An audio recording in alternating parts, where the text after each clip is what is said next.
Welcome back, everyone. Today, we're going deep, really deep, into something I think we all have in common, but maybe don't spend too much time pondering. Oh, and what's that? The human body's weak spots. Ah, getting right to the good stuff, I see. Always a fan of the slightly morbid. Well, you know our listeners, always up for a little morbid curiosity. So we're diving into a list from who else? Let me guess. The masters of the ranked list themselves. The top tens. You got it. It's their take on the most vulnerable spots on the human body when it comes to impact. Now, when you say impact, I'm talking physical force, the kind that makes you go, oof. But before you think we're endorsing some kind of Fight Club mentality here, knowing these vulnerabilities is actually fascinating from, well, a few angles. oh, absolutely. I mean, think about it. It's relevant for self-defense, for understanding safety in sports, even just for appreciating the complexities of human anatomy. Right. It's like a map of our evolutionary trade-offs. We gained these incredible abilities, but some areas had to, become a little more delicate in the process. Exactly. It's a delicate balance, isn't it? Okay, so the top tens. They jump right into some obvious ones. I'm talking groin, eyeballs, teeth. I mean, just thinking about those makes me cringe. Like, instinctively. I know, right? You don't even have to experience it to feel that visceral reaction. So why are these spots so much more sensitive than, say, my elbow? Well, think about their function and location. I mean, take the eyes. They're incredibly delicate to begin with, Yeah. right? This is the whole, seeing thing. And they're right there on the surface. Exposed. Exactly. Then you've got the groin, which, well, let's just say evolution hasn't exactly prioritized armor there. For good reason. If you think about the important organs it's housing. Yeah, that makes sense. Protecting the future and all that. Exactly. And then you have teeth, which, despite being the hardest substance in the human body, are attached to nerves that scream pain at the slightest damage. Oh, yeah. A little sensitivity goes a long way there. Yeah. A signal to protect them because, survival and all that. Exactly. It's all about survival. It's not just about the pain itself, but about protecting those vital functions. Okay, that makes total sense. The list also mentions the neck, specifically the larynx. Into the larynx. And just, I don't know, thinking about that one sends shivers down my spine. As it should. The larynx is your airway, plain and simple. Any crushing force there, and you can shut off breathing instantly. It's why, even in martial arts, strikes to the throat are either highly controlled or outright banned. Wow. So even when the goal is impact, that area is off limits. That says something. It does. The potential for lethal damage is just too high. It's wild how something so vital, I mean, we need to breathe, is so exposed. But speaking of vital, one that surprised me on the list was the solar plexus.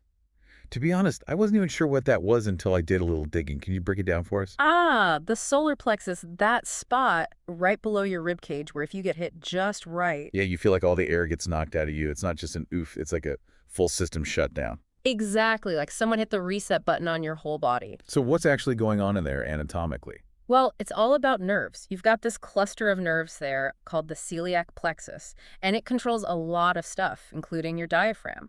A forceful impact to that area, it's like a shock wave going through this nerve bundle. So like an electrical overload? Kind of. It causes the diaphragm to spasm, which means for a few moments, breathing stops.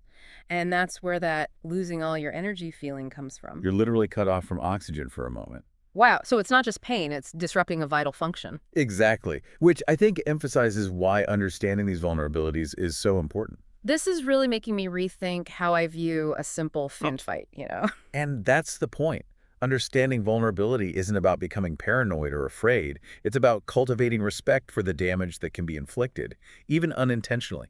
All right, on to another area I think most of us have some unpleasant memories of, the shin. That bone-on-bone impact from a shin kick is legendary, and for good reason. Oh, yeah, the tibia, that big shin bone, has very little padding. It's almost all bone, close to the surface. And the periosteum, which is the membrane covering the bone, packed with nerve endings. Ouch. So it's designed for strength, not cushioning. Exactly. It's built to take a load, not a direct hit. So when you kick someone in the shin, you're basically hitting a network of nerves directly against a rock-hard surface. No wonder it's excruciating. Exactly. And it's not just the shin itself. The ankle joint with all its intricate bones, ligaments, and tendons, that's another highly vulnerable area. A twist or impact there can be debilitating. Yeah, I've heard enough ankle sprain stories to last a lifetime. We've talked about exposed nerves, vital points, What about areas where it's more about the long-term damage? Oh, The yes. list mentions ribs, and that seems like it's in a category of its own. Absolutely. Rib injuries are tricky. I mean, the ribs themselves can fracture, which is painful enough on its own. Yeah, no thanks. But they also protect vital organs, right? So a broken rib can puncture a lung or even the heart, and the healing process, it's slow and often complicated. So getting hit in the ribs isn't just about the initial pain, it's about the potential for lasting damage that can affect breathing, mobility. I mean, it's a domino effect. Exactly. One seemingly isolated injury can have these cascading consequences. It really highlights how interconnected our body systems are, doesn't it? This deep dive has been eye-opening, to say the least. We've got all these vulnerable spots, some designed for instant shutdown, some for long-term trouble. Right. It really makes you appreciate the body's complexity, but also its fragility. I think the key takeaway here is awareness. Knowing our weak points, it doesn't make us weaker. If anything, it empowers us. It lets us protect ourselves better, make informed choices about our physical activities. It even helps us develop more empathy for the injuries others might be carrying. It's definitely food for thought. So knowing all this, how might this change your awareness of your own body? Does it make you see everyday movements or even the potential for accidents in a different light? That's something to ponder.